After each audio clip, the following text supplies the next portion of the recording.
ini saya akan mengkongsikan pengalaman dan pengetahuan yang telah saya pelajari di syarikat Soyabin Sdn Bhd. Objektif latihan industri adalah untuk memberikan pendedahan dan penyediaan kepada pelajar terhadap alam persekitaran pekerja yang sebenar. Dengan mendedahkan mereka kepada alam tersebut, mereka boleh mengetahui konsep dan peraturan bekerja di industri pekerjaan supaya mereka dapat menyesuaikan diri dengan lebih cepat untuk menembus cabaran dalam industri pekerjaan pada masa kelak. Latihan industri boleh dianggap sebagai satu platform untuk memperolehi pengalaman pekerjaan seseorang. Pengalaman seseorang boleh mencerminkan kebolehan mereka dalam mengurus dan menyelesaikan sesuatu masalah.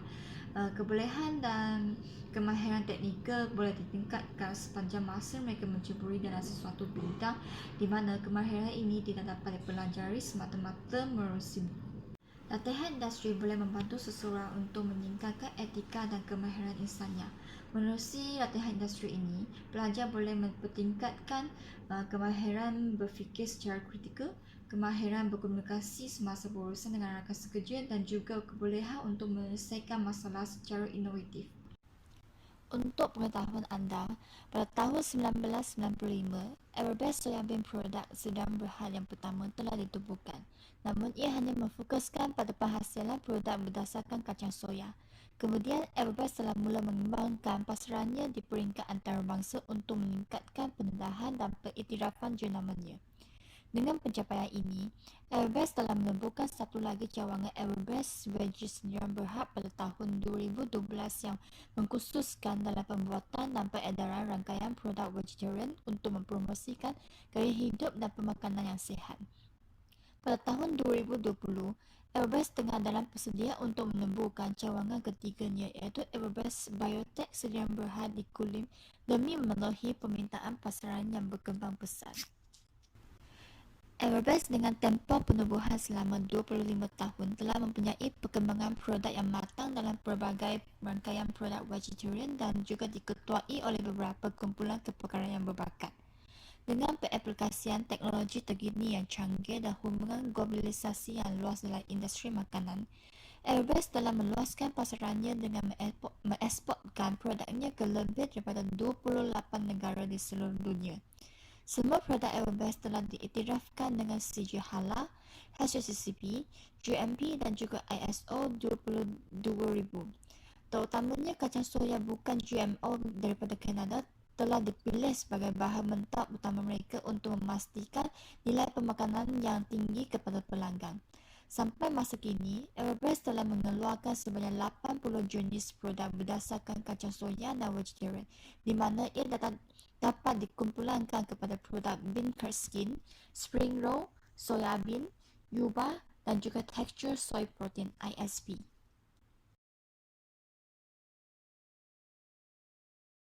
Sepanjang tempoh latihan industri, saya telah diberikan tugasan untuk menyediakan satu laporan SOP bagi semua produk veggie.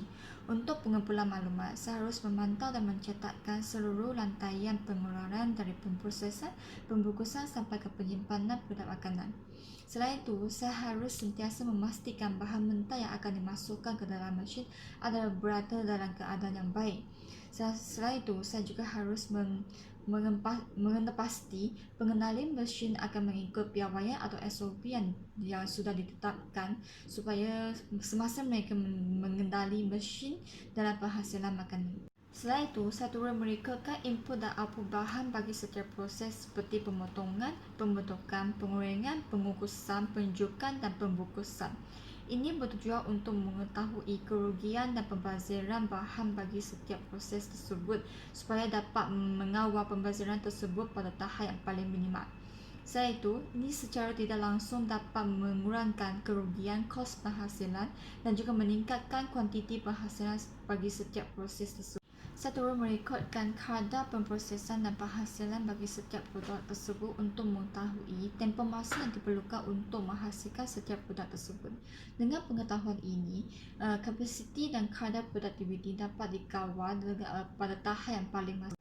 Di samping itu, saya juga diberikan peluang untuk mempelajari pengendalian mesin seperti mesin pembungkusan, mesin pengeringan dan juga mesin pengawalan. Dengan mengambil kesempatan ini, saya dapat memahami sesuatu perhasilan produk dengan lebih mendalam. Selain tugasan-tugasan yang di atas, saya telah diberikan peluang untuk mempelajari dan memahami tentang perancangan aktiviti pengeluaran harian produk. Pertama sekali, saya menjadualkan rekod pengeluaran bulanan bagi setiap produk. Seterusnya, saya menghasilkan trend pengeluaran produk dalam keseluruhan tahun iaitu tahun 2019 dan tahun 2020 untuk membandingkan status pengeluaran produk pada setiap bulan. Selain itu, saya juga harus sentiasa mengemaskini status stok harian bagi setiap produk dan sales order daripada pelanggan, lalu melaporkan kepada penyedia untuk mengaturkan semula aktiviti pengeluaran produk. Saya turut mengira jumlah output bagi produk keseluruhan bagi setiap bulan untuk menganalisis input, mesin dan tempoh masa yang diperlukan dalam penghasilan setiap produk tersebut. Dengan ini, kami dapat tahu berapa kali atau batch produk yang harus dijalankan dalam masa sebulan berdasarkan trend pengeluaran untuk seiras dengan kapasiti kilang iaitu mesin dan pekerja supaya tidak lebih daripada kapasiti produktiviti. Di samping untuk memastikan status stok adalah sentiasa berada dalam keadaan stabil.